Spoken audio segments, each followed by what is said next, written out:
কৃতি সন্তান হাফেজ মোহাম্মদ ইমরান। আসসালামু আলাইকুম ওয়া রাহমাতুল্লাহি ওয়া বারাকাতুহু। আউযু বিল্লাহি মিনাশ শাইতানির রাজীম। বিসমিল্লাহির রাহমানির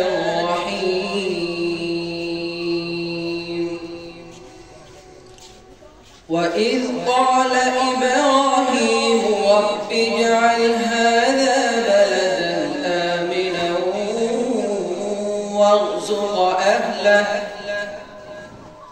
وارزق أهله من الثمرات من آمن منهم بالله واليوم الآخر قال ومن كفر فأمتعه قليلا ثم أضطره إلى عذاب النار وبئس المصير.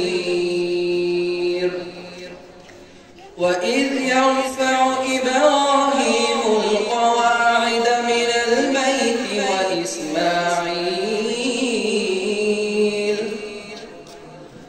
ربنا تقبل منا إنك أنت السميع العليم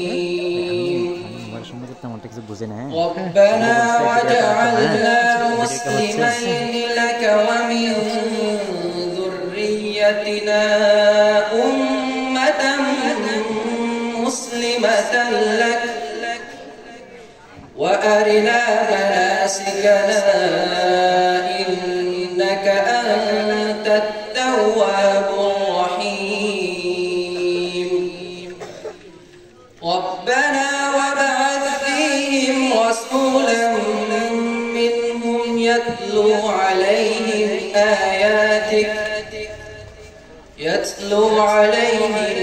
آياتك ويعلمهم الكتاب والحكمة ويزكيهم إنك أنت العزيز الحكيم. صدق الله العظيم. السلام عليكم ورحمة الله وبركاته. ما شاء الله ভাই মোহাম্মদ ইমরানকে তার অত্যন্ত সুমধুর কণ্ঠে তিলাওয়াত করে শোনার জন্য এই পর্যায়ে কোরআন ও হাদিসের আলোকে অত্যন্ত গুরুত্বপূর্ণ নসিহত পেশ করবেন সুদূর কুষ্টিয়া থেকে আগত বিশিষ্ট আলেমে দ্বীন বিশিষ্ট ওয়াইজ আপনাদের এই সুপরিচিত বক্তা হযরতুল আল্লাহ জনাব হযরত মাওলানা রফিকুল ইসলাম নদভী সাহেব হুজুর বারাকাল্লাহু ফি হায়াতি। আমি হযরতকে ওনার গুরুত্বপূর্ণ নসিহত পেশ করার জন্য সবিনয় অনুরোধ জানাচ্ছি।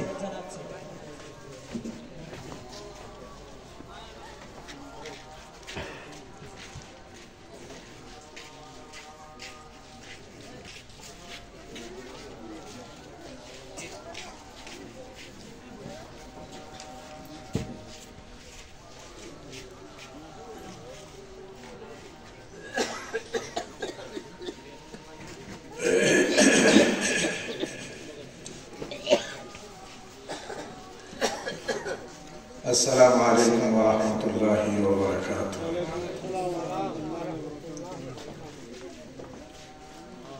الحمد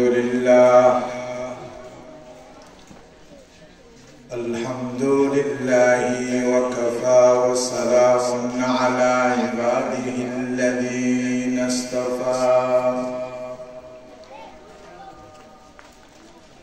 أما بعد فأعوذ بالله من الشيطان الرجيم.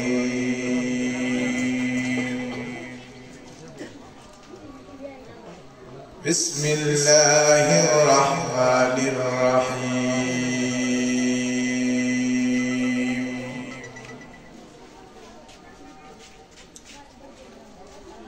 أم حسبتم أن تدخلوا الجنة ولما يأتكم مثل الذين خلوا من قبلكم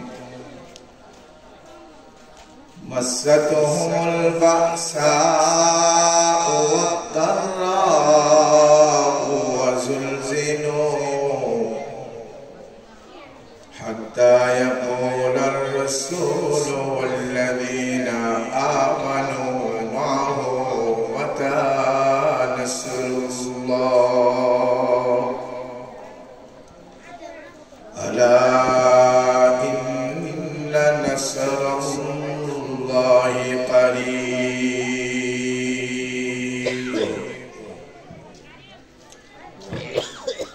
صدق الله مولانا العظيم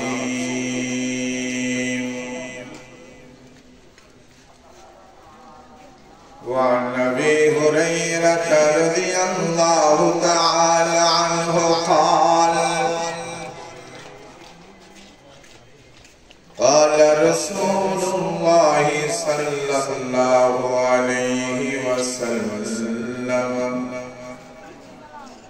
يوشك الأمم أن تداعى عليكم كما تداعى الأكلة إلى قسعتها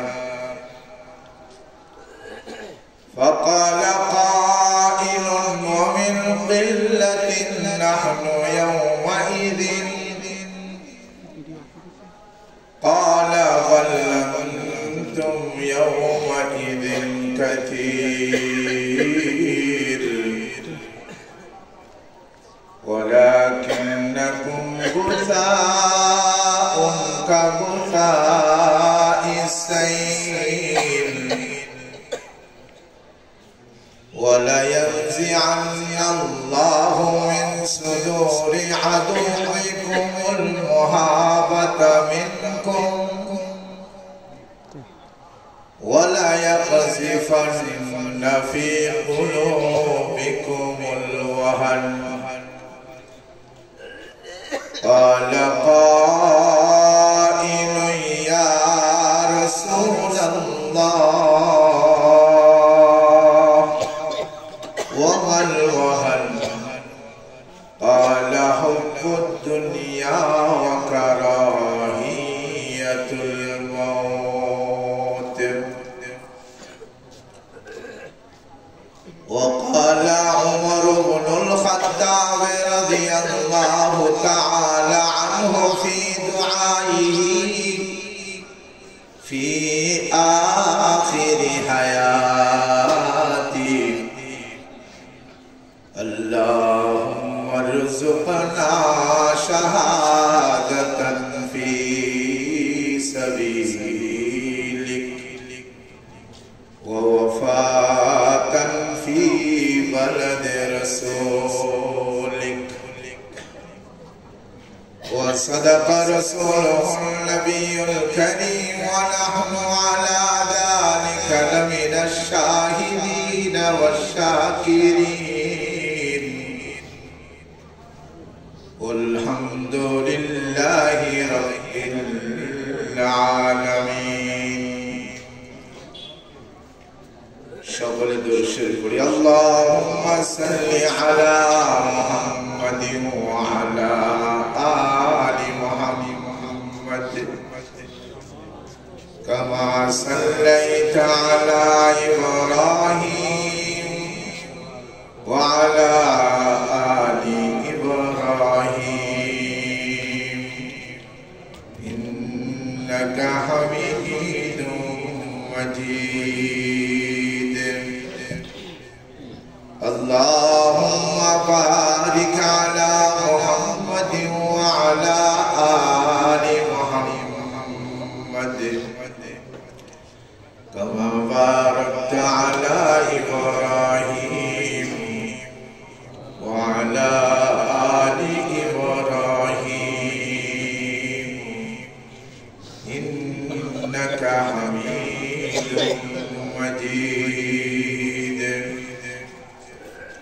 اے قوم مسلمان اے قوم مسلمان خبردار خبردار یہ وقت نہ غفلت کا ہے ہوشیار ہوشیار تو مرد مسلمان تو ہے مرد مسلمان تو مرد مسلمان تو ہے مرد مسلمان ایک ہاتھوں میں تلوار ہو ایک ہاتھوں میں قرآن بازو تیرا توحید کی قوت سے قوی ہے بازو تیرا توحید کی قوت سے قوی ہے اسلام تیرا دیش ہے تو مصطفی ہے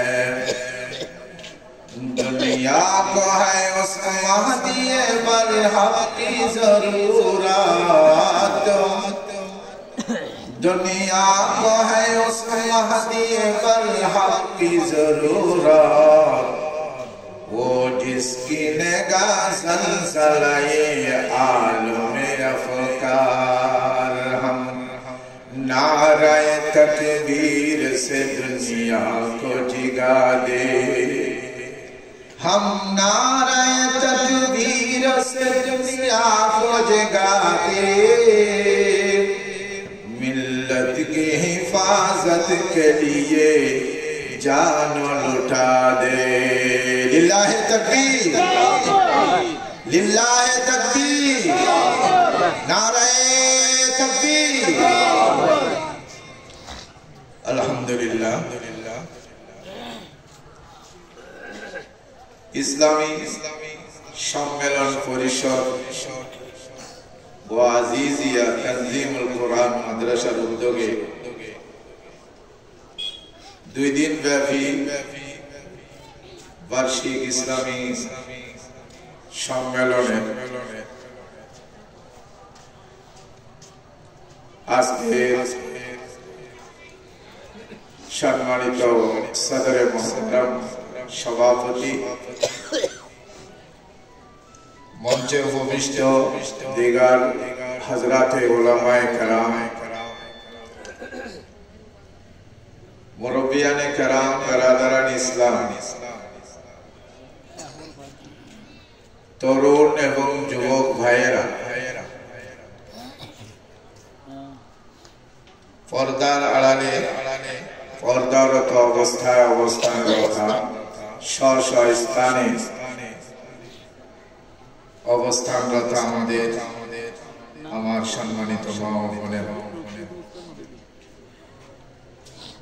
রব্বুল আলামিনের বহুত বড় ইহসান করুণা এবং দয়া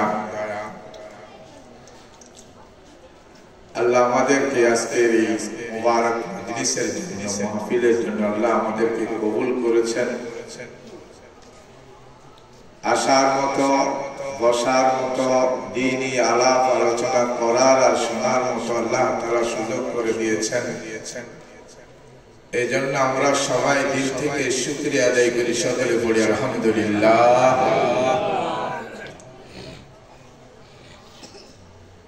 কোরআনে কারীম থেকে ছোট্ট একটি আয়াতে কারীমা তেলাওয়াত করেছি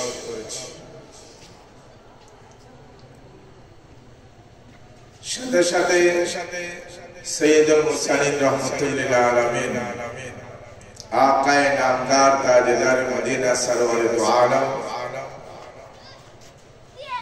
জনাবে মুহাম্মদুর রাসূলুল্লাহ সকলে বলি সাল্লাল্লাহু আলাইহি ওয়াসাল্লামের অসংখ্য অগণিত হাদিস থেকে ছোট্ট একটি হাদিস তাবাররুকান বরকতান আমি তেলাওয়াত করেছি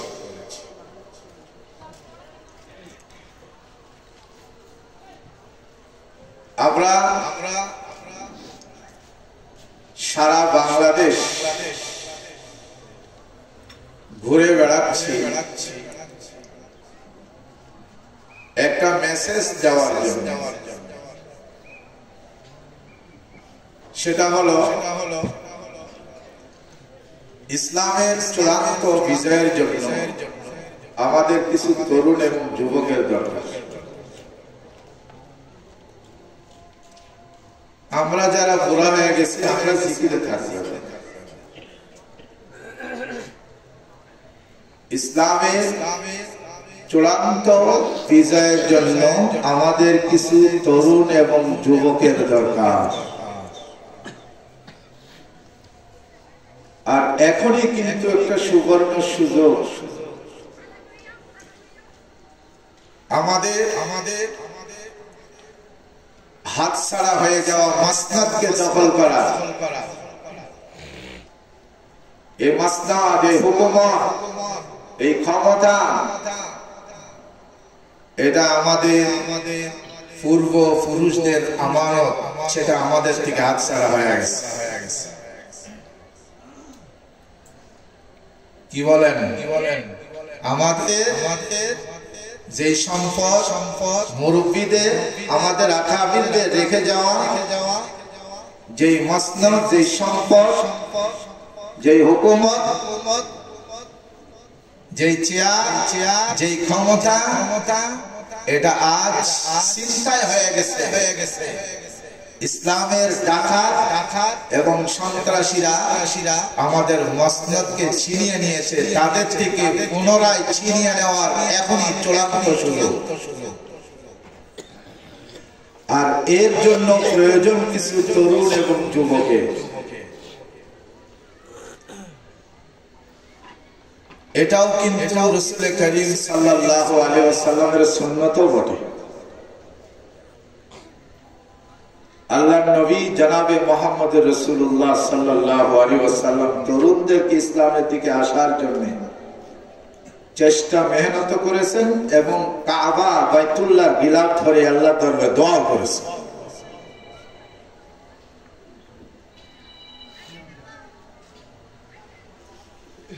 আল্লাহুম্মা ইজ্জাল ইসলাম بأبي جهل بن هشام أو بعمر بن الخطاب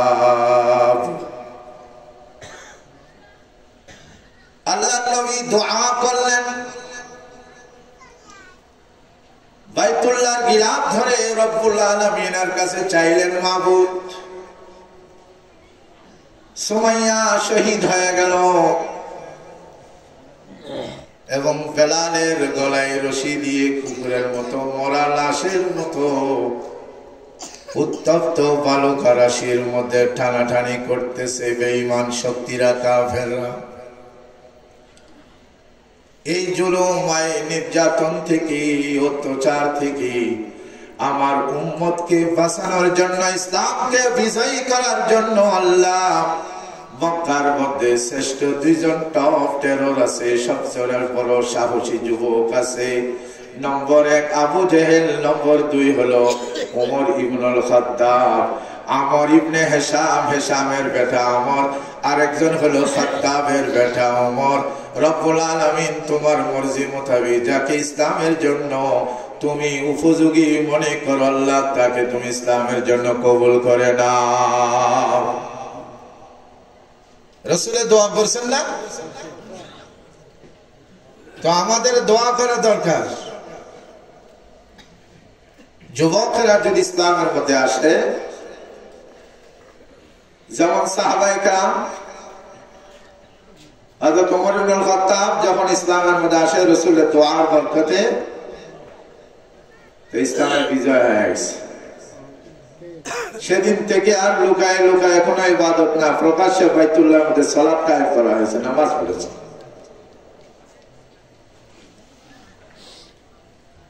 এই জন্য আমরা সারা বাংলাদেশে ঘুরে ঘুরে এই মেসেজটা দিতে চাই, হে তরুণেরা, তোমার হাতে তো মদের বোতল থাকবে না, তোমার নেশার বস্তু থাকবে না, তোমার হাতে থাকবে কোরআন, তোমার হাতে থাকবে ইসলামের বিজয় করার জন্য সেই নাঙ্গা তলোয়ার।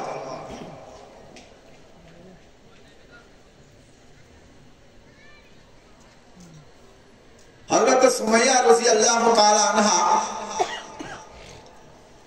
যখন ইসলাম গ্রহণ করলেন, বৃদ্ধা মহিলা, এমনি নারী হিসাবে দুর্বল, আবার বৃদ্ধা বয়স্কা নারী। কমবক্ত আবু জাহেল সুমাইয়াকে ডাকে, এদিকে আয়, শুনেছি তুই নাকি মুহাম্মদের কালিমা পড়েছিস, আমাদের পূর্বপুরুষ বাপ দাদার ধর্ম ত্যাগ করে তুই নতুন ধর্ম গ্রহণ করেছিস, তুই তো সাহাবী হয়ে গেছিস। সুমাইয়া রাদিয়াল্লাহু তাআলা আনহা বলেন, না, আগে যেটা ছিল এটা তো কোনো ধর্মই ছিল না, অতএব ধর্ম ত্যাগ করিনি, আসল ধর্ম আমি গ্রহণ করেছি। ঈমান এমন এক সুপ্ত আর গোপন এক পাওয়া, যেটা যখন অন্তরের মধ্যে বদ্ধমূল হয়ে যায়, অন্তরের মধ্যে যখন ঈমান সেট হয়ে যায়, তখন তার দৃঢ়তা, কথাবার্তা, অবিচলতা সবকিছু ভিন্ন রকম হয়ে যায়। আর ঈমানের সিফাতই এটা। একজন ঈমানদার যখন ঈমান ভিতরে বদ্ধমূল হয়, তার কলবের গভীরে যখন ঈমানের স্নিগ্ধতা ঢুকে যায়, সারা দুনিয়ার মানুষ তাকে অত্যাচার করেও তার থেকে কিন্তু ঈমান ছিনিয়ে নেওয়া সম্ভব হয় না। তার কাপড় চোপড় ছিনিয়ে নেওয়া যায়, তার শরীর ছিন্ন বিচ্ছিন্ন করে দেওয়া যায়, জীবন নাশ করা যায়, তবুও তার ঈমান কখনো তার অন্তর থেকে ছিনিয়ে নেওয়া যায় না। আবু জাহল বলাতে ইয়া সুমাইয়া, তোকে মুহাম্মদের ধর্ম ত্যাগ করতে হবে, মুহাম্মদের ইসলামকে তুই ফেরত দিয়া আবার বাপদাদার ধর্মে ফিরে আসতে হবে। সুমাইয়া বলে, না, এটা কখনো সম্ভব নয়, ঈমান একবার আমার অন্তরে প্রবেশ করেছে, আমার জীবন যাবে, কখনো আমার অন্তর থেকে ঈমান ছিনিয়ে নেওয়া যাবে না। অত্যাচার শুরু হয়ে গেল। এত বড় নিষ্ঠুর, এত বড় জালেম, পালাক্রমে বড় বড় কাফের লিডার আবু জাহল ক্লান্ত হয়ে গেলে আরেকজনের পালা আসে। পর্যায়ক্রমে অত্যাচার করতে করতে শেষ ফল দেখলো যে কোনো অবস্থাতেই সুমাইয়াকে ইসলাম এবং ঈমান থেকে ফিরিয়ে আনা সম্ভব হচ্ছে না। তখনই বলল, তাহলে তুই মুহাম্মদের কালিমা ছাড়বি না? বলে, ছাড়তে পারি না, এটা ছাড়া যায় না। মুহাম্মদের কালিমা ইসলাম, এটা গ্রহণ করা যায়, গ্রহণ করার পরে আর ছাড়া যায় না। কি বলে, ছাড়া যায় না? ঈমান ছাড়া যায় না। বলতে গেলে গলা আটকিয়ে যায়, গায়ের রং খারাপ হয়ে যায়। এই কমবক্ত আবু জাহেল সুমাইয়া রাদিয়াল্লাহু তাআলা আনহা দুর্বলা অবলা এক নারী, তার শরীরের সকল বস্ত্র হীনা করে কাপড় চোপড় গুলো সবগুলো খুলে ফেলে অত্যন্ত নির্মম ভাবে বর্ষা দিয়ে আঘাত করে তার লজ্জা স্থানে। নাউযুবিল্লাহি মিন যালিক। ঠিক ওই সময় পাশ দিয়ে রহমতে দু আলম, রহমতুল লিল আলামিন জনাবে মুহাম্মদুর রাসূলুল্লাহ সাল্লাল্লাহু আলাইহি ওয়াসাল্লাম যাচ্ছিলেন। সুমাইয়ার নাক মুখ দিয়ে রক্ত পড়ে রাতগুলি লাল হয়ে গেছে। আল্লাহর নবীর দিকে করুণ দৃষ্টিতে তাকালেন, ইয়া রাসূলুল্লাহ, আপনার ধর্মের এই কালিমা ইসলাম গ্রহণ করার কারণে আমি অত্যাচারিতা হচ্ছি, আমাকে কোনো বাঁচানোর কোনো ব্যবস্থা করা যায় কিনা? রাসূলের অন্তর ভেঙে খান খান হয়ে যায়। জনবন্ত নাই, ইশারা করে ইসবিরি ইয়া সুমাইয়া, ও সুমাইয়া তুমি ধৈর্য ধারণ করো, তুমি সবর করো, ইনশাআল্লাহ তুমি কামিয়াব। তোমার জন্য আল্লাহর সেই চির নিয়ামতের জায়গা জান্নাত তোমার অপেক্ষা করছে। আল্লাহু আকবার, জান্নাত তোমার অপেক্ষা করছে। এরপরে কমবক্ত আবু জাহেল যখন বর্ষা দিয়ে লজ্জাস্থানে আঘাত করে, সুমাইয়া রাদিয়াল্লাহু তাআলা আনহার প্রচুর রক্তক্ষরণ হয়। এরপরে আস্তে করে তিনি মৃত্যুর কোলে ঢলে পড়লেন এবং ইসলামের জন্য, দ্বীনের জন্য, কালিমার জন্য প্রথম তিনি হলেন ইসলামের 1 নম্বর শহীদের কাতারের মধ্যে নম্বর 1 হলেন। তিনি হলেন সুমাইয়া রাদিয়াল্লাহু তাআলা আনহা। আউয়ালু শাহীদাতিন ফিল ইসলাম, আউয়ালু শাহীদাতিন ফিল ইসলাম হিয়া সুমাইয়া রাদিয়াল্লাহু তাআলা আনহা। ইসলামের জন্য প্রথম জীবন দিয়া ইসলাম নামক এই গাছটার গোড়ার মধ্যে সেচন করেছে, সেচ দিয়েছে, পানি দিয়েছে। শুধু পানি দিয়ে নয়, নিজের তাজা খুন ঢেলে ইসলামের গোড়াকে মজবুত করেছেন। সর্বপ্রথম সেচনকারিণী হলেন, তিনি হলেন হযরতে সুমাইয়া রাদিয়াল্লাহু তাআলা আনহা। আল্লাহর নবীর অন্তর ভেঙে খান খান হয়ে যায়, ছুটে গেলেন বাইতুল্লাহ। রব্বুল আলামিনের দরবারে জারে জার কাঁদতে শুরু করলেন, আয় আল্লাহ,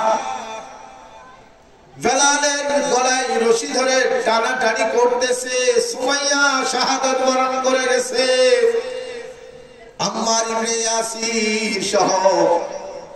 ওদিকে আবু বকর রাদিয়াল্লাহু তাআলা আনহু নির্যাতিত হচ্ছে। রব্বুল আলামিন আমার কাছে সেরকম শক্তি জনবল নাই, ওরা তোমার কাছে ভিক্ষা চাচ্ছি আল্লাহ। 2 জন টপ টেরর থেকে যে কোনো একজনকে তোমার মর্জি মোতাবেক, যার দ্বারা ইসলামের উপকার হবে, যার কপালে হেদায়েত আছে, আপনি যাকে ইসলামের জন্য ভালো মনে করবেন আল্লাহ তুমি তাকে ইসলামের জন্য তুমি কবুল করে নাও। আল্লাহ রাব্বুল আলামিনের আগের থেকে মর্জি আবু জাহেলকে ইসলামের মধ্যে আল্লাহ নিবে না, তাকে মাফ করবেন না। তার কপাল আগের থেকে আল্লাহ পুড়ে রাখছে। এই জন্য আল্লাহ নবীর জুবান দিয়া 2 জনকে চান নাই।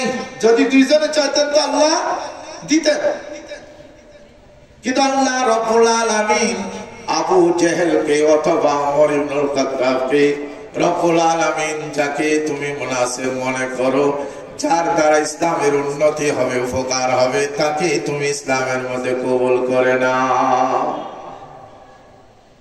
আল্লাহ কবুল করেছেন কাকে? ওমর ইবনুল খাত্তাব রাদিয়াল্লাহু তাআলা আনহুকে। রাসূল থেকে যার বয়স 10 বছরের কম ছিল, 40 বছরে নবী নবুয়ত পেলে, ওমরের বয়স তখন 30 বছর, টপকে যুবক। এই জন্য বলছিলাম যুবকের দরকার ইসলামের জন্য। এদিকে আবু জাহেল দারুন নাদওয়ার মধ্যে পরামর্শের মধ্যে সিদ্ধান্ত করল যে ব্যক্তি মুহাম্মদের মাথা কেটে আমার কাছে নিয়ে আসতে পারবে, মুহাম্মদের মাথার দাম হলো 100 উট, আমি তাকে পুরস্কার দেব। আর একজন আলমে মুজাহিদ ওসামা বিন লাদেন, এক সময় তো এদের নাম নিতেই আমরা ভয় পেয়েছি। কি বলেন? এমন ভাবে আমাদের ভিতরে জিহাদের ঘৃণা সৃষ্টি করা হয়েছে, জিহাদের কথা বললে সন্ত্রাসী ট্যাগ লাগিয়ে নে শিকল দিয়ে বাঁধা জেলখানা ঢুকাই দিছে। কথা ঠিক কিনা বলেন? এখন আল্লাহ পরিবেশ করে দিয়েছে, এই জন্য এই মাসআলাটার ওয়াজাহাত হওয়া দরকার। এই মাসআলাটা হযরতে উলামায়ে কেরাম ইসলামের অন্যতম বিধান সালামুল ইসলাম আল জিহাদ। আল্লাহর নবী বলেছেন ইসলামের উচ্চতা হলো, ইসলামকে মর্যাদার উচ্চ আসনে বসাতে হলে জিহাদ লাগবে।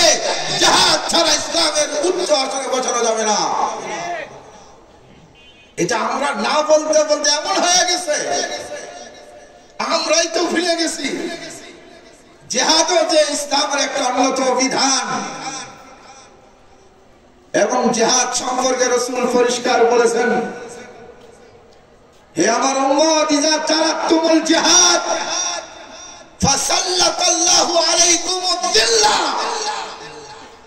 হে উম্মত, তোমরা যদি জিহাদ ছেড়ে দাও, জিহাদকে ওভারটেক করো, সবকিছু করতেছে কিন্তু জিহাদের মন মানসিকতা নাই, এই জিহাদি মনোভাব যদি না থাকে তাহলে তোমাদের উপর অপমান চেপে বসবে। লজ্জিত হতে হবে, অপমানিত হতে হবে। আজ যে সমস্ত অঞ্চলে আমাদের ভাইয়েরা জীবন বাজি লড়াই করেছে, জিহাদ করেছে, আল্লাহ তাদের ইজ্জতকে বাড়িয়ে দিয়েছেন। কথা ঠিক কিনা বলেন? এ তো বেশি দিনের কথা নয়। তালেবানরা যুগ যুগ ধরে আমেরিকার মতো পরাশক্তির বিরুদ্ধে লড়াই করে, সেখানকে লেজ গুটি অপমান করে পরাশক্তিকে পর্যন্ত প্লেনের চাক্কা ধরে ফেলাইছে।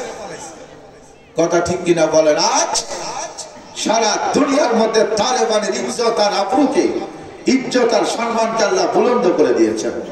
এবং আল্লাহ তাআলা সেই দেশের মধ্যে গুপ্ত খাজানার দুয়ার খুলে দিয়েছে, যেখানে সেখানে আল্লাহ তাআলার পক্ষ থেকে সম্পদ দিয়েছে। এবং সারা বিশ্বের মধ্যে তালেবানের ওই আফগানিস্তান হলো একেবারে দুর্নীতির ক্ষেত্রে জিরো টলারেন্স বানিয়ে দিয়েছেন। জিরো টলারেন্স, এক পয়সার দুর্নীতি নাই, এক পয়সার দুর্নীতি নাই।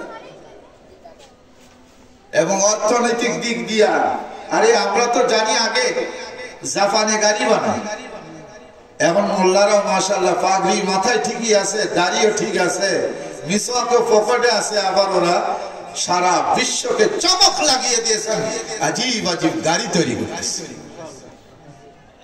আল্লাহ দিয়েছে ইজ্জত। আল্লাহ নবী বলেন, যখন তোমরা জিহাদ ছেড়ে দিবা, ফাসাল্লাতাল্লাহু আলাইহিমুদ-দিল্লা, অপমান তোমাদের উপর চেপে বসবে। তোমাদের মান সম্মানকে টিকিয়ে রাখতে হলে, ইসলামের মর্যাদাকে টিকিয়ে রাখতে হলে তোমাদেরকে জিহাদে অবতীর্ণ হতে হবে। হামাস যাক, আল্লাহ 50,000 মানুষকে আল্লাহ তাআলা কবুল করেছেন, হোক। আরে মুসলমান তো জীবিত থাকার থেকে মৃত্যু বরণ করাকে আরো বেশি সফলতা মনে করে। কথা ঠিক কিনা বলেন? কারণ জান্নাতে যাওয়ার সবচেয়ে আসান, সবচেয়ে সহজ পদ্ধতি হলো ময়দানে জিহাদের মধ্যে শাহাদাত বরণ করেন। বলে সুবহানাল্লাহ। এর থেকে সহজে জান্নাতে যাওয়ার আর কোন তরিকা নেই, অন্য কোনো মাধ্যম না। সবচেয়ে সহজ মাধ্যম হলো কিসের মাধ্যমে? জিহাদের মাধ্যমে জান্নাতে যাওয়া।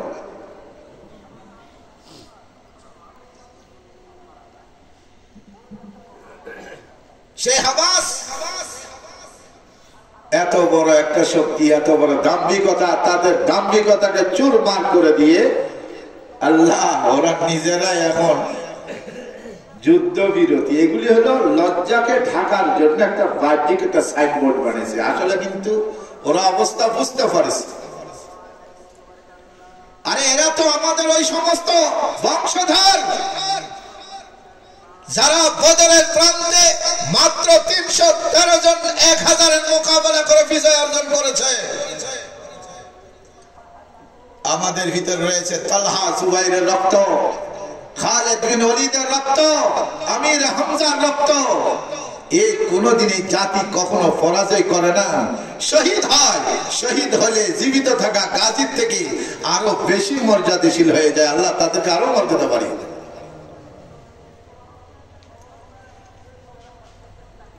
এই জন্য আমাদেরকে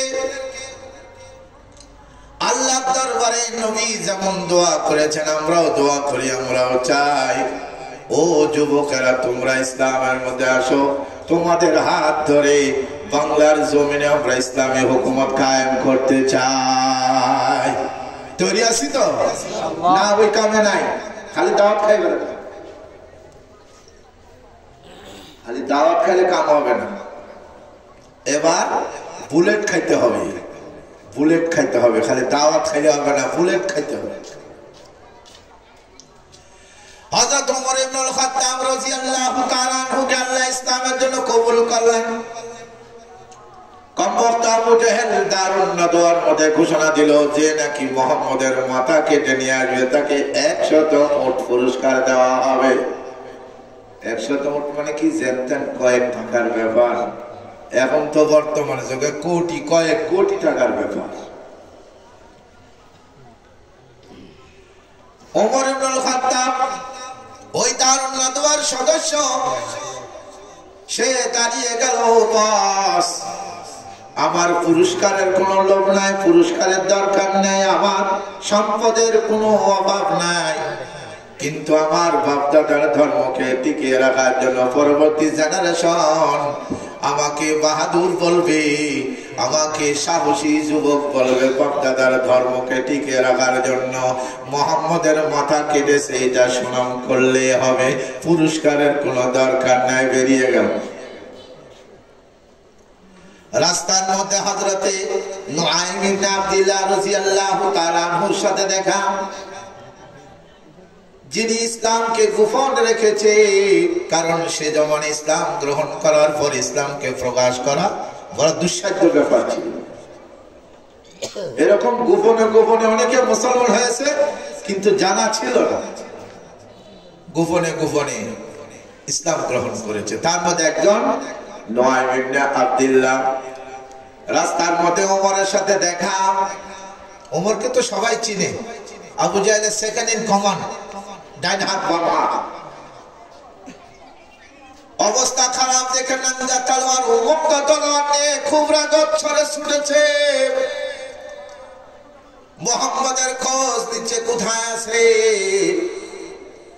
নুআইম ইবনে আব্দুল্লাহ তো কলিজা কেঁপে উঠছে, জিজ্ঞাসা করলো, স্যার দুপুর বেলা একটু খানা পিনা খাই, একটু রেস্টের সময় আপনি রেস্ট না নিয়ে খুব রাগত ছড়ে কোথায় যাচ্ছেন?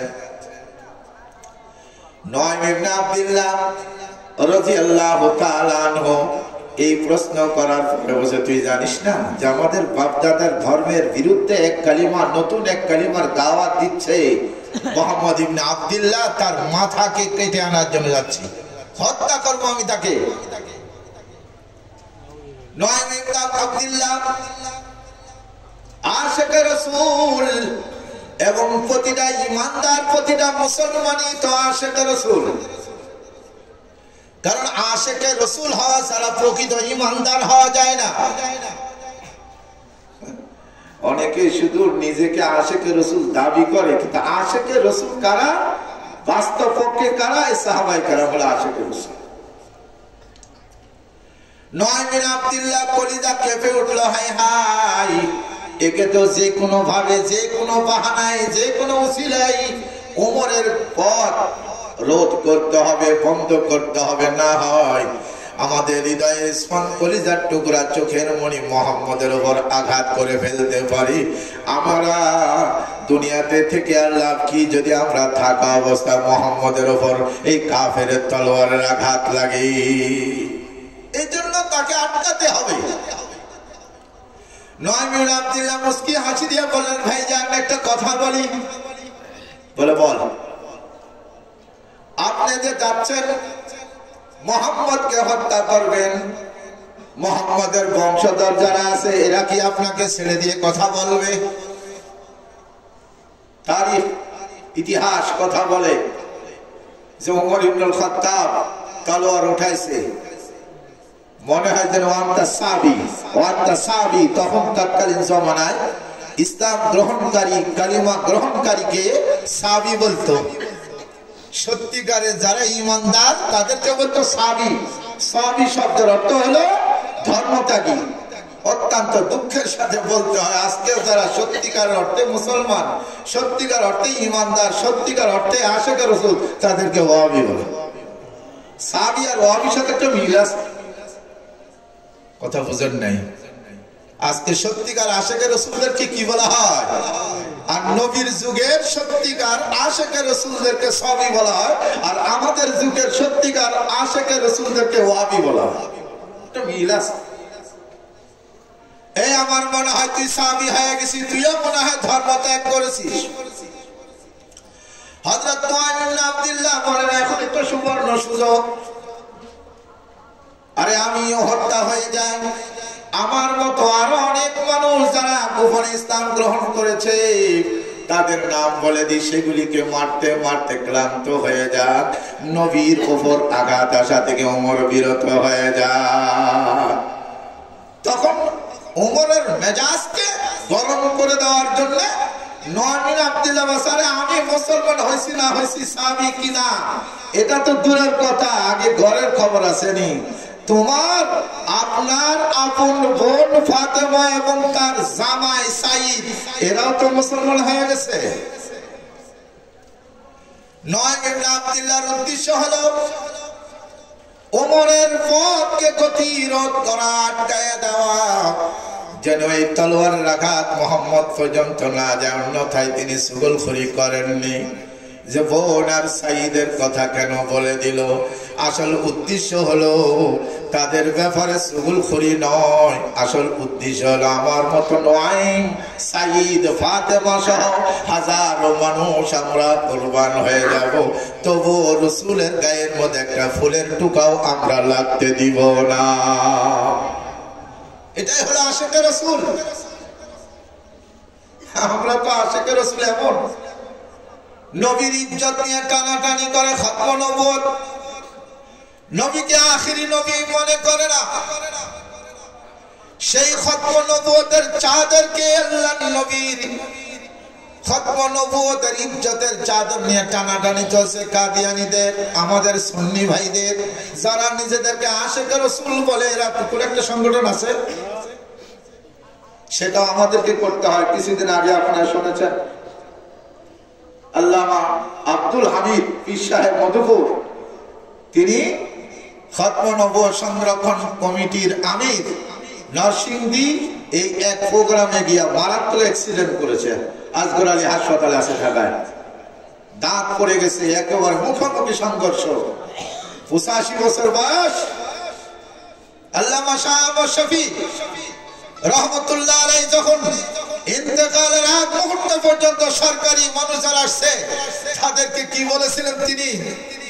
খতম নবুয়তের ব্যাপারটা কাদিয়ানীদেরকে একটু মুসলিম ঘোষণা করেন। এই ছিল আমাদের আকাবির, এরাই তো আশিক রাসূল। আপনি তো ইয়া নবী সালাম আলাইকা করেন খালি বসে বসে। নবুর খতম নবুয়তের চাদর নিয়ে ইজ্জত নিয়ে টানাটানি চলতেছে, সেখানে কোনো মিছিল টিছিল বা এটা নিয়ে কোনো ফিকির মাথা ব্যথা তাদের নাই। আছে আন্তর্জাতিক তাহফুজে খতম নবুয়ত, খতম নবুয়ত আন্দোলন পরিষদ এবং বর্তমানে খতম নবুয়ত সংরক্ষণ কমিটি সহ সমস্ত কাজগুলি, সমস্ত তানজিম ও সংগঠনগুলি সব হলো যাদেরকে আপনারা নবীর দুশমন বলেন, যাদেরকে ওয়াহাবি বলেন, তারাই নেতৃত্ব দিচ্ছে। আপনাদের তো সেখানে দেখা যায় না। আল্লাহ নবীকে গালি দিল ফ্রান্সে, ওই ভারতে বিভিন্ন দেশের মধ্যে নবীর ইজ্জত নিয়ে কথাবার্তা বলল। ওই আমাদের সুন্নি ভাইরা একটা মিছিল কোনদিন ঢাকায় হোক বা চট্টগ্রাম হোক বা অন্য কোন জেলার মধ্যে একটা প্রতিবাদ মিছিল দেখলাম না, নাই। আছে খালি ইয়া নবী সালাম আলাইকা। শুধু এটা কি ইশকে নবীর পরিচয়? এই জন্য সাহাবায়ে কেরাম ছিলেন সত্যিকার অর্থে আশিক রাসূল। আল্লাহ সূরা মুজাদিলার শেষ আয়াতের মধ্যে বলেছেন, আল্লাহ পাক রব্বুল আলামিন বলেন, তাজিদু কওমান ইউমিনুনা বিল্লাহি ওয়াল ইয়াউমিল আখির ইউআদুনা মান হাদাল্লাহা ওয়া রাসূলাহু ওয়ালাউ কানু আবাআহুম আও আবনাআহুম আও ইখওয়ানাহুম আও আশীরাতাহুম। আল্লাহ পাক রব্বুল আলামিন পরিষ্কার ভাবে বলেন, সত্যিকার অর্থে যারা আশিকে রাসূল হবে, আল্লাহ আল্লাহ রাসূলের প্রেম যাদের অন্তরে থাকবে, আল্লাহ আল্লাহ রাসূলের প্রেমের পথে যদি কোনো বাবাও যদি প্রতিবন্ধকতা সৃষ্টি করে, বাবাকেও ছাড় দিবে না, সন্তান হলে তাকেও ছাড় দিবে না, নিজের ভাই হলে তাকেও ছাড় দিবে না, এবং কোনো বংশের লোক কোনো দলের কর্মী হলো নেতা হলো তাকেও ছাড় দিবে না। হযরত আবু বকর সিদ্দিক রাদিয়াল্লাহু তাআলা আনহু একটা ঘটনাকে কেন্দ্র করে আল্লাহ আয়াত নাযিল করেছেন। হযরত আবু বকর রাদিয়াল্লাহু তাআলা রাসূলের বাল্যকালের বন্ধু, বয়সের মধ্যে মাত্র 2 বছরের ডিফারেন্স। আবু বকর ছিলেন 2 বছরের ছোট, আর নবী মুহাম্মদ সাল্লাল্লাহু আলাইহি ওয়াসাল্লাম ছিলেন 2 বছরের বড়। বয়স্ক পুরুষ মানুষের মধ্যে সবার আগে ইসলাম গ্রহণ করেছেন তিনি হলেন হযরত আবু বকর সিদ্দিক রাদিয়াল্লাহু তাআলা। মুসলমান হওয়ার পরে বাবা আবু কুহাফা, মা উম্মে রুমানেরা কেউ মুসলমান হয় নাই। একদিন আবু বকর বাড়িতে আছে, এমন অবস্থায় আবু কুহাফায় বুড়া হঠাৎ করে নবী মুহাম্মদকে একটা গালি দিয়ে বসেছে। হযরত আবু বকর সিদ্দিক রাদিয়াল্লাহু তাআলা যুবক আশিকে রাসূল, নিজের বাবাকেও ছাড় নাই, নিজের সন্তানকেও ছাড় নাই, নিজের দলীয় নেতা কর্মীকেও ছাড় নাই, নিজের ভাইকেও ছাড় নাই। রাসূলকে কেন গালি দিলেন আপনি? সাথে সাথে চাদর থেকে বাইর করে এমন জোরে চপটাঘাত করেছে, 38 বছর যুবকের এই থাপ্পড় খায়া শীত হয়ে পড়ে গেছে, মনে হয় যেন জীবন শেষ, এত জোরে আঘাত দিয়েছে। এটা হলো ইশকে রাসূলের পরিচয়। বাবা যখন পড়ে গেছে, মা বলে, কি করলি তুই? তোর বাপ তো মরে যাবে, মরে যা। রাসূলকে গালি দেয়, মুহাম্মদের বিরুদ্ধে সমালোচনা করে, মুহাম্মদের বিরুদ্ধে গালিগালাজ করে, এমন মানুষ দুনিয়ায় থাকার কোনো দরকার নেই, চলে যা। যেই মুহাম্মদের উসিলায় আসমান জমিন, যেই মুহাম্মদের উসিলায় অক্সিজেন, যেই মুহাম্মদের উসিলায় চাঁদ সূরজ, সেই মুহাম্মদকে তুমি গালি দিবার, এই জমিনের আবহাওয়া শ্বাস প্রশ্বাস তুমি গ্রহণ করবা, এই সুযোগ দেওয়া হবে না। একটু পানি টানিয়েছি, টানার পরে বসে আছে, দৌড় দিয়েছে একবারে কার কাছে? নবী মুহাম্মদের কাছে। জানে যে সত্যিকার ন্যায় বিচার, আসল ন্যায় বিচার পেতে হলে মুহাম্মদ ইবনে আব্দুল্লাহর কাছে যেতে হবে। এমনি ইমানাদের ঠিক আছে, কিন্তু ন্যায় বিচার মুহাম্মদ, সত্যবাদী মুহাম্মদ আর আমিন as-সাদিক, এটা মানে কথা ঠিক কিনা বলেন? এটা ঠিকই মানে। দৌড়ায় গেছে আবু বকর রাদিয়াল্লাহু তাআলা আনহু, পিছনে পিছনে দৌড়াইছে বাবার, কারণ জানে যে আমার বাবা কোথায় যাচ্ছে, মুহাম্মদের দরবারে। হযরত আবু বকর সিদ্দিক পিছে পিছে দৌড়াইছে। দৌড়ানোর কারণ হলো এই যে আমার বন্ধু আল্লাহর নবী যখন নাকি আমার বাবার বিচারের কথা শোনার পরে বলবে ওকে ডাক, একজনকে ডাকতে পাঠাবে, ততক্ষণ পর্যন্ত আমার পৌঁছে আমার বন্ধু আমার জন্য অপেক্ষা করবে। অপেক্ষা করাও বড় কষ্ট, এতটুকু কষ্ট আমি নবী মুহাম্মদকে দিতে চাই না। আল্লাহু আকবার বলেন। এই হলো আশিকে রাসূল। এই জন্য বাবাকে কোনো বিচারের বিরুদ্ধে কোনো ধরে আনার জন্য যায় নাই, এই জন্য গিয়েছে যে মুহাম্মদ আমার বন্ধু, আমার পথে অপেক্ষা করবে, এটার দ্বারা নবী কষ্ট পাবে, কষ্টটা আমি দিতে চাই না। বাবা তো আল্লাহ নবীর সামনে বসে বিচার দিচ্ছে, দেখেন আপনার বন্ধু আমাকে কি মারা মেরেছে, 5 আঙ্গুল বসে গেছে। রাসূল একবার আবু বকরের বাবার গালের দিকে তাকায়, আর একবার উপরের দিকে তাকায়। তখন আবু বকরের বাবা চিন্তা করতেছে মুহাম্মদ খালি উপরের দিকে তাকায় কেন? ওমা ঘুরে দেখে ছেলে দাঁড়িয়েছে, কাঁপা শুরু করছে। আল্লাহর নবী বলেন, না, আবু বকরের এই সাহস নাই যে আমার সামনে আপনাকে আবার আঘাত করবে। আপনি নিরাপদে কথা বলেন। আবু বকরের কোনোদিন এই সাহস নেই আমার সামনে বেয়াদবি করার। আপনাকে আর পারবে না। আবু বকরও মাথা নিচু করে দাঁড়িয়ে আছে। আল্লাহ নবী জিজ্ঞাসা করলেন, আবু বকর, তুমি কি তোমার বাবাকে প্রহার করেছো, থাপ্পড় মেরেছো, ঘুষি মেরেছো? হযরত আবু বকর সিদ্দিক রাদিয়াল্লাহু তাআলা আনহু বলেন, হ্যাঁ ইয়া রাসূলুল্লাহ, মেরেছি, কিন্তু আমার বাবা বিচার তো দিল আমি মেরেছি, এটার মধ্যে কোনো সন্দেহ নাই, কিন্তু কেন মেরেছি এটা তো বলেনি। কেন মেরেছি? ইয়া রাসূলুল্লাহ, আমাকে ব্যক্তিগতভাবে অনেক অত্যাচার করা হয়েছে, জুলুম করা হয়েছে, আমাকে ঘর থেকে বের করে দেওয়া হয়েছে, দিনের পর দিন খাবার দেওয়া হয় না, আমি সবকিছু সয়েছি, কোনোদিন আপনার কাছে বিচার দিই নাই। কিন্তু আমি আবু বকর কখনো সহ্য করতে পারি না আপনার ব্যাপারে কেউ যদি সামান্যতম কটু কথা বলে, আমি আবু বকর বরদাস্ত করতে পারি না। আমাকে মারুক, আমাকে কাটুক, আমাকে ধাক্কা দিই, ঘর থেকে বের করে দিই, কোনো আপত্তি নাই, কিন্তু মোহাম্মদকে নেড়ে দিনে কোনো কথা না বলে। বাবা চুপ। আল্লাহ নবী তো ঘটনা বুঝতে পেরেছেন। আল্লাহ নবী আবু বকরকে সতর্ক করলেন, না না, তোমার জন্মদাতা বাবা, তুমি তার সাথে কোনোদিন বেয়াদবি করবা না। রাসূল ধমক দিচ্ছে। আবু বকর বলতেছেন, ইয়া রাসূলুল্লাহ, বাবা তাহলে ওয়াদাবদ্ধ হোক, ওয়াদা করুক, আমাকে মারবে, আমাকে ধাক্কা দিবে, আমাকে যথাযথ আমার ভাবে জাতি ভাবে আমাকে অত্যাচার জুলুম যতই করবে, কিন্তু কোনদিন যেন আপনাকে নিয়ে একটা কথাও যেন না বলে। যদি আমার বাবা তার ওয়াদার মধ্যে ঠিক থাকে, তাহলে আমি আমার প্রতিশ্রুতির উপর ঠিক থাকবো। আর আমার বাবা যদি এই প্রতিশ্রুতি ভঙ্গ করে কখনো যদি আবার মোহাম্মদকে গালি দেয়, তাহলে আবু বকরের হাত কিন্তু আবার আমার বাবার গালে যেতে বাধ্য। ধমকাধমকি চলতেছে। আল্লাহ আয়াত নাযিল করে দিলেন, না ইয়া রাসূলুল্লাহ, আবু বকর যেটা করেছে আমি আরশে আজিমের মালিক সমর্থন করলাম, ঠিক করেছে। কথা ঠিক কিনা বলেন? আজও এই গুস্তাখে রাসূল, দুশমনে রাসূলদের দুই একটা সাইজ করা হলে অটোমেটিক্যালি গুস্তাখে রাসূলের এই ধারাবাহিকতা বন্ধ হয়ে যাবে।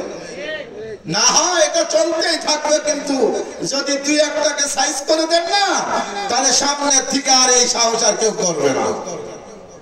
করেছে না? 17 বছরের তরুণ, 17 বছরের যুবক, ভারতের এলমুদ্দিন, রঙ্গিলা রসুলের লেখক রাজপাল, এক হিন্দু ব্রিটিশের আমলে আল্লাহ নবীর চরিত্রের উপর কালিমা লিখন করে বই লিখলাম, নাম দিল রঙ্গিলা রসুল। ইংরেজ এবং হিন্দুরা বইটিকে লুফে নিল, সারা ভারতের মধ্যে একটা প্রচার হয়ে গেল।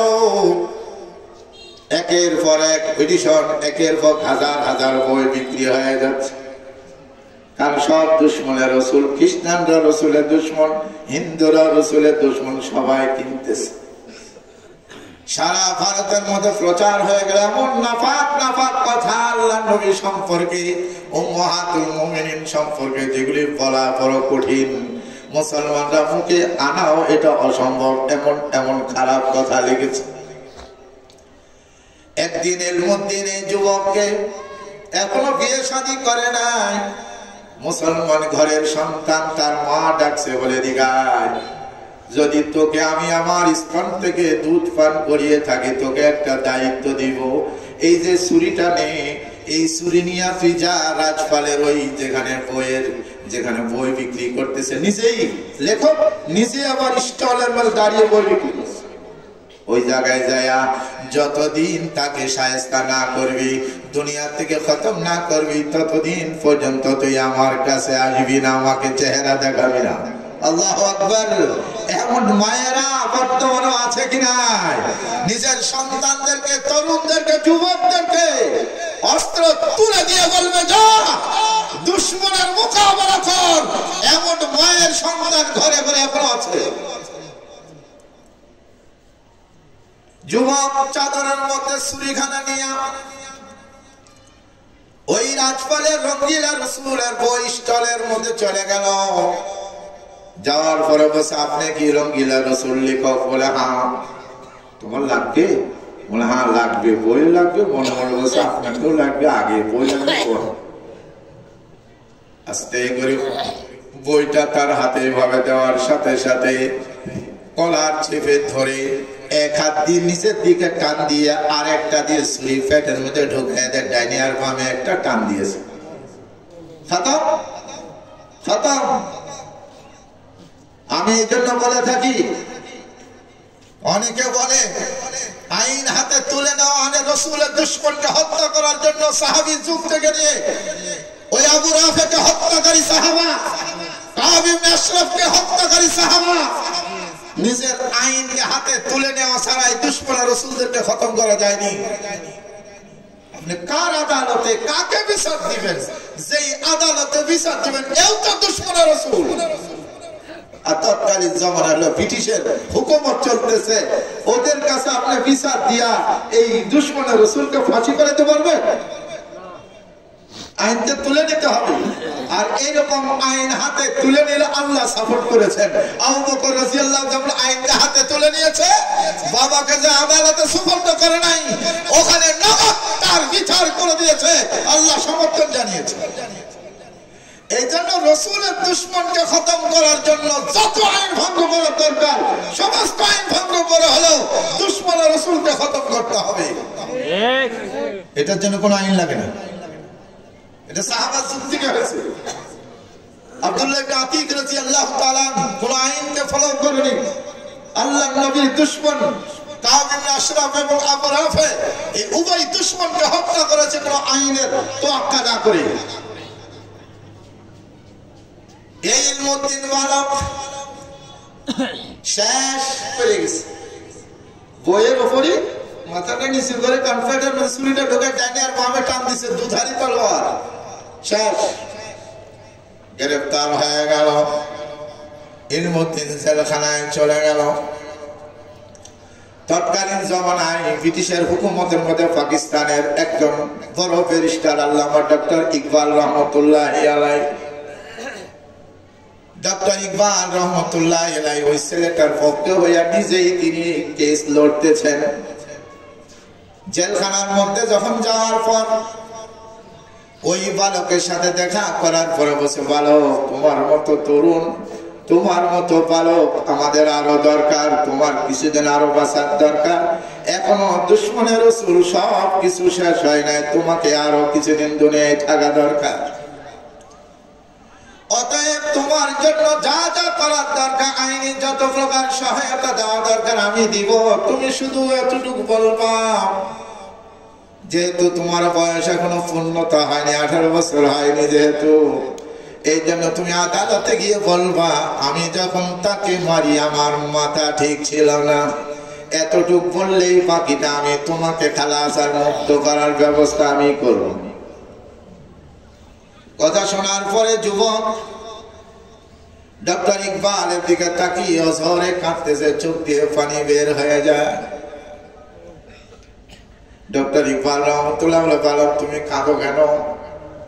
বলি আর স্কুল ইয়া আঙ্কেল, ও আঙ্কেল আমার চাচা যান, আপনার এই আবদারটা আমি রাখতে পারবো না। আমি মাথা পুরাপুরি ঠিক রেখে আমার মায়ের আদেশে আমি স্বেচ্ছা ইচ্ছা করে আমি জেনে শুনে তাকে হত্যা করেছি। আমি আদালতে গিয়ে মিথ্যা কথা বলতে পারবো না। নম্বর 1, নম্বর 2 হলো আমি তো এখানে জেলখানায় এসেছি মাত্র 3 দিন হলো। গত রাত্রি আল্লাহর নবী স্বপ্ন যোগে আমার দরবারে হাজির হয়ে গেছে। আল্লাহু আকবার, আল্লাহু আকবার। আল্লাহর নবী আমাকে হাত ছানি দিয়ে ডাকতেছে, বলো ও আমার উম্মত, ও আমার আশিক, ও তরুণ বাবা, তুই আমার কোলে আয়, আমার বুকে আয়, আমি তোর অপেক্ষায় আছি। বলেন সুবহানাল্লাহ। এই জন্য আমি আর দুনিয়ার এই জিন্দগি চাই না। যেহেতু নবী মুহাম্মদ রাসূলুল্লাহ আমাকে হাতছানি দিয়ে ডাকছে, আমি স্বপ্নে যুগে দেখেছি। এই জন্য দুশমনের রাসূলদেরকে এভাবে শায়েস্তা করতে হয়। ওই নুআইম ইবনে আব্দুল্লাহ রাদিয়াল্লাহু তাআলা আনহু তিনি বললেন যে আমি শহীদ হয়ে যাই, সাইদও মারা যাক এবং ফাতেমাও শহীদ হয়ে যাক, তবু নবী মুহাম্মদের গায়ের উপর যেন একটা ফুলের টোকাও না পড়ে। যদি আমাদের মতো আশিক রাসূল থাকা সত্ত্বেও নবী মুহাম্মদের আক্রমণকে যদি ঠেকাইতে না পারি, তাহলে আমরা কিসের মুসলমান? এই জন্য চুগলখুরি করেন নাই, বলে দিলেন যাতে উমরের মুডটা পরিবর্তন হয়ে যায়। কি বললি? তোর মাথা ঠিক আছে? বলে হ্যাঁ পুরা ঠিক আছে, পুরা ঠিক আছে। আপনি তদন্ত করে যান, দেখেন উমর আর আগে পারে নাই, ঘুরে আসছে। আসার পরে ওই বোন ফাতেমার বাড়িতে যখন যায়, তখন দেখা দরজা বন্ধ। সুমধুর সুললিত কণ্ঠে কোরআনের তেলাওয়াত চলতেছিল, একজন উস্তাদের কাছে পড়তেছিলেন। বোনও পড়ছে এবং বোনের জামাই সাইদও পড়তেছে। ইন্নানি আনাল্লাহ লা ইলাহা ইল্লা আনা ফাবুদনি ওয়া আকিমিস সালাতা লিযিকরি। এই আয়াত শুনতেছে, খুব রাগ নিয়ে আসছে, কিন্তু এত মধুর আওয়াজ, এত সুন্দর আওয়াজ কোনদিন তো সে শুনেনি। আরো কতক্ষণ শুনি, আরো কতক্ষণ শুনি, কিন্তু একটা মেজাজ নিয়ে এসেছে। কতক্ষণ পরে দরজায় ধাক্কা দিয়েছে, আনা ওমর, আমি ওমর এসেছি, দরজা খোল। ওমরের আওয়াজ শোনার পর উস্তাদ যিনি আছে উনি তো পিছনের দরজা দিয়ে আছে। বাবারে বাবা, ওমরের ও আসছে, আমি আর এখানে নেই। এবং সাইদ কোন এক ঘরের কোনার মধ্যে লুকিয়ে গেছে। এবং ওমরের বোন বলছে, যদি উমর ইবনুল খাত্তাব যেই মায়ের স্তন খেয়ে সে বীরঙ্গ বাহাদুর, আমি তো সেই মায়ের স্তন্য পানকারী, আমিও বীরঙ্গনা, আমি ওমরের থেকে কম কিসে? অতএব হবে এবার হক আর বাতিলের লড়াই, এবং হক আর বাতিলের সংঘাত হবে। দেখা যাবে বিজয় কার হয়। এবং আল্লাহ নিজেই বলেছেন, কাদ জাল হক ওয়া সাহাকাল বাতিল ইন্নাল বাতিলা কানা যাহুকা। হক আর বাতিলের সংঘাত হবে, তুমুল লড়াই হবে, কিন্তু আল্লাহ এক সময় হককে বিজয় করবেন, বাতিলকে পরাজিত করে দিবে। দরজা খুলে দিয়েছে। দরজা খুলে দেওয়ার পরে ও কই, ও বুঝেন না, এটা তো আরেকজনের ফোয়া, না বুঝুন? আরেকজনের ফোয়ারে মাতৃ সুবিধা, বোন তো নিজের মার পেটের মাইয়া। এই যে এত লিগের বাদ দিয়ে রাগ হতে ইতে করে, সাইদ কোথায়, সাইদ কোথায় কোথায় খুঁজতে খুঁজতে ঘরের এক কোণা থেকে কাঁথা কাপড় দিয়ে লুকিয়ে বসেছিলেন। ঘর থেকে বের করে কিলার ঘুষি এমন ভাবে প্রহার আঘাত শুরু করে দিয়েছে। হযরত ওমরের এই আঘাত সহ্য করতে না পারে সাইদ নিজের জমিনের উপর পড়ে গেছে।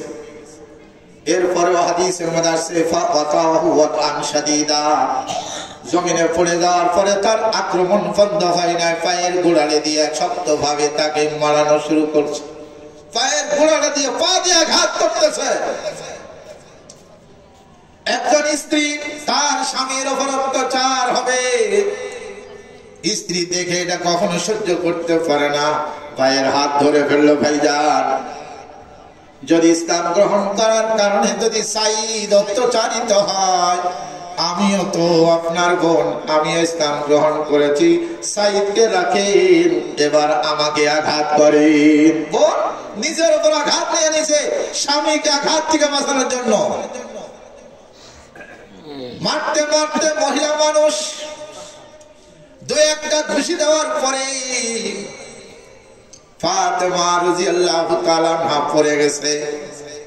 ফাওয়াতাহা ওয়াতান শাদীদা, এবার তাকে পায়ের গোড়ালে দিয়ে মারতে মারতে পুরা দাঁতগুলি সাদা সাদা রক্তে এরকম লাল হয়ে গেছে, তবু মুস্কি হাসি দিয়ে বসে, ভাইজান যত পারেন মারেন, যত পারেন মারেন, কিন্তু ফাইনাল জবাবটা শুনে নেন, আমার জীবন যাবে, কখনো কিন্তু আমার ভিতর থেকে আপনি ঈমান কেড়ে নিতে পারবেন না। এই কথা শোনার পরে হঠাৎ করে ওমর চিন্তার জগতে ভেসে গেলেন যে আমি আমার এই বোনকে নিয়ে ছোটকালে মেলায় যাইতাম, হাত ধরে ধরে মেলায় গিয়ে এই লাল নীল হলুদ এবং গোলাপি ফিতা কিনে দিতাম, কত রকমের পুতুল কিনে দিতাম, কত রকম মিষ্টি খাবার জাতীয় জিনিস কিনে নিতাম। বোনরা তো ভাইয়ের আশ্রয়ে থাকে, আমি কত বড় নিষ্ঠুর, আজ আমি ভাই হয়ে আমার বোনের ওপর আমি অত্যাচার করতেছি। এই মহব্বত ভালোবাসা আল্লাহ দিলের মধ্যে ঢেলে দিয়েছে। আস্তে করে বোনকে হাত ধরে তুলব, বড় কষ্ট হয়েছে তাই না? আমি কত বড় নিষ্ঠুর, দেখ তোর আপন ভাই হয়ে তোর উপর অত্যাচার করেছি। বোন মুস্কি হাসি দিয়ে বলে, ভাইজান আমার কষ্ট সব কিছু মিটে যাবে, তুমিও যদি ইসলামের কাতারে চলে আসো, তাহলে আমার আর কোনো দুঃখ থাকবে না। ওমর বলেন, আমি যখন দরজা আসি সুললিত কণ্ঠে শুনতেছিলাম, এটা কি পড়তেছিলি তোরা, একটু আমাকে শোনা না। বোন বলে, ভাইজান আপনি তো নাপাক, পবিত্র না হলে তো আপনাকে এটা শোনানো যাবে না। বলে, দে একটা লুঙ্গি দিয়ে গোসল করে আসি। গোসল করে আসার পরে বসে এবার শোনা। বলে, এটা তো বাহ্যিক শরীর পবিত্র হয়েছে, অন্তরে হলো না পাক। বলে, অন্তরকে কিভাবে পাক করতে হয়? মুহাম্মদের দরবারে যেতে হয়। সুবহানাল্লাহ বলে। তাহলে মোহাম্মদ কোথায় আছে বল? বলে, মোহাম্মদ সেই দারে আরকাম পাহাড়ের পাদদেশের মধ্যে নতুন মুসলমানদেরকে নিয়ে তিনি তালিমে, তাদেরকে দ্বীনি শিক্ষা দেওয়ার কাজে ব্যস্ত আছে, সেখানে চলে যাচ্ছে। আগের যাওয়ার এখনের যাওয়ার মধ্যে পার্থক্য। আগে গেছিল দাম্ভিকতার সাথে উন্মুক্ত তলোয়ার নিয়া মুহাম্মদের মাথা কাটার জন্য, এখন যাইতেছে নিজের মাথাটা মুহাম্মদের কাছে নোয়াইয়ে দেওয়ার জন্য। আল্লাহু আকবার। আল্লাহ পারেন, আল্লাহ পারেন। ইন্নাকা লা তাহদি মান আহবাবতা ওয়ালাকিন্নাল্লাহা ইয়াহদি মান ইয়াশা। ওই রাসূলের দোয়ার তাসির অ্যাকশন শুরু হয়ে গেছে। ওখানে যাওয়ার পর দারে আরকাম নতুন কিছু মুসলমানদেরকে দ্বীনি তালিম দেওয়া হচ্ছে। জায়গাটা ওমর আর হলো, আমি ওমর এসেছি, আমি কি এখানে ঢুকতে পারি? এবার ভিতরে যারা সাহাবায়ে কেরাম যারা দুর্বল ছিল, তারা তো সবাই চমকে উঠেছে, নারী উমর আসছে, কি না হয় আল্লাহ, হইছে শুরু হয়ে গেল। আমির হামজা রাদিয়াল্লাহু তাআলা আনহু সবাইকে চুপ করাই দিলেন, বসাই দিলেন, বসো। যদি ওমর ভালো নিয়ত নিয়ে আসে তাহলে তো তাকে সুস্বাগতম, যদি নিয়ত ভালো থাকে। আর যদি কোনো অসৎ নিয়ত নিয়ে, কোনো খারাপ উদ্দেশ্য নিয়ে যদি আসে, তলোয়ার হবে ও কার? ওমরের। ঘাড়ও যাবে ওমরের, মাঝখানে শুধু হাতটা ব্যবহার হবে হামজার। আল্লাহু আকবার। তার হাত থেকে তলোয়ার ছিনিয়ে নিয়ে তার গর্দান উড়িয়ে দিব। আপনাদের পেরেশান হওয়া দরকার না, সব বসে। হযরত তালহা রাদিয়াল্লাহু তাআলা একটু যুবক, ও দাঁড়ায় গেছে। এই যুবকেরা, তরুণেরা, এমন যুবকের আমাদের দরকার। তালহা দাঁড়িয়ে গেলেন, আঙ্কেল আপনার তো বয়স হয়েছে, কদিনই বা বাঁচবেন, আর কত মানুষ আপনি মেরেছেন, আপনারটা রাখেন। আমার অনেকদিন মানুষটা খুন করিনি তো, হাত পা চুলকাইতেছে, হাত চুলকাইতেছে। আঙ্কেল আমার দায়িত্বটা দিলে হয় না? চুপ। এই ছিল সাহাবা, প্রতিযোগিতা হইত। ঘটনা যখন আসছে বলি, আমার ইবনে জামু রাদিয়াল্লাহু তাআলা নেমরা সাহাবা, বদরের যুদ্ধের পরে দ্বিতীয় হিজরিতে যখন উহুদের যুদ্ধ কায়েম হয়, যে যার মতো অংশগ্রহণ করেছে। এক বৃদ্ধ সাহাবী আবার পা ছিল, ঘোড়ার স্কেচ ব্যবহার করতেন। ন্যাংরা ন্যাংরা খোলা। আমর ইবনে জামু রাদিয়াল্লাহু তাআলা যার 4টা সন্তান ওই যুদ্ধের মধ্যে ইতিমধ্যে নাম লেখায় দিয়েছে। তারপরে ছেলের মামা আছে এবং অন্যান্য আত্মীয় স্বজন আছে, তারপরেও সে মানে না। সে বলে না আমিও তোমাদের সাথে, আমিও জিহাদে যাব। আল্লাহু আকবার বলেন, আল্লাহু আকবার। আমর ইবনে জামু ন্যাংরা সাহাবা, সন্তানেরা আত্মীয় স্বজনেরা বলে আপনি তো মাযুর, আপনার উপর তো জিহাদ ফরজ নয়, রাসূল তো আপনাকে গ্রহণ করবেন না। বলে না, খালি জান্নাতে কি তোরাই যাবি, আমি কি জান্নাতে যাব না? আল্লাহু আকবার। এসে একজন খোড়া মাযুর সাহাবী, তার অবস্থা কোন রকম যখন অনুমতি পায় না, ওদিকে স্ত্রীও বিভিন্ন রকম বাজে কথা বলে। খোড়া মানুষ, ন্যাংরা মানুষ, একটা ধাক্কা দিলে তো সিটাই পড়ে থাকবা, তুমি ওখানে কি জেনে যাও? সন্তানরা যাচ্ছে হয় না, তুই কথা বলবি জিহাদে যাবো। যখন নাকি ছেলেরা কোন রকম মানে না, মানাইতে পারে নাই, খুঁড়িয়ে খুঁড়িয়ে আল্লাহর নবীর দরবারে পৌঁছে গেছে। আল্লাহু আকবার। আল্লাহর নবীর দরবারে গিয়ে বলে ইয়া রাসূলুল্লাহ লা তুহরিমনাল জান্নাতা লিআন্নী উরিদু আন আদখুলাল জান্নাতা বি আরজাতি হাযিহি ইয়া রাসূলুল্লাহ, আপনার কাছে করজোর অনুরোধ করি ইয়া রাসূলুল্লাহ, আমার জান্নাতের পথ আপনি আটকায় দিয়েন না। আমি জান্নাতে যাওয়ার জন্য পাগল হয়ে গেছি, আমাকে জান্নাতে যেতে হবে। আপনি বলেছেন জান্নাতে যাওয়ার সবচেয়ে সহজ আর সঠিক পথ হলো জিহাদের ময়দানে গিয়ে শাহাদাত বরণ করা। কোনো হিসাব লাগবে না, নামাজের হিসাব দে, এই হিসাব দে, সেই হিসাব দে, কোনো হিসাব লাগবে না। বিনা হিসাবে শহীদদের জন্য জান্নাত ওয়াজিব। এই জন্য ইয়া রাসূলুল্লাহ, আপনি আমাকে জান্নাত থেকে, বেহেশত থেকে বঞ্চিত করেন না। আমি জান্নাতে যেতে চাই এবং আমি চাই ইয়া রাসূলুল্লাহ, আমি জান্নাতের মধ্যে খুঁড়িয়ে খুঁড়িয়ে জান্নাতের মধ্যে আমি বিচরণ করতে চাই। আল্লাহ নবী এই সাহাবীর এই জজবা দেখা, আগ্রহ দেখা নবী বারবার বোঝানোর পরও যখন মানে না, আল্লাহ নবী অনুমতি দিয়ে দিয়েছেন। সুবহানাল্লাহ। আমর ইবনে জামু এত আনন্দিত হয়েছে, এত আনন্দিত হয়েছে, খুশির কথা শুকরিয়া জানাতে জানাতে বাসায় আসছে। বাসায় আসার পরে জায়নামাজ বিছায়া 2 রাকাত নামাজ আদায় করছে। না মন্দির মে, না মসজিদ মে, না বাইতুল্লাহ কি दीवारों की साया में, न मंदिर में, न मस्जिद में, न बैतुल्लाह की दीवारों की साया में।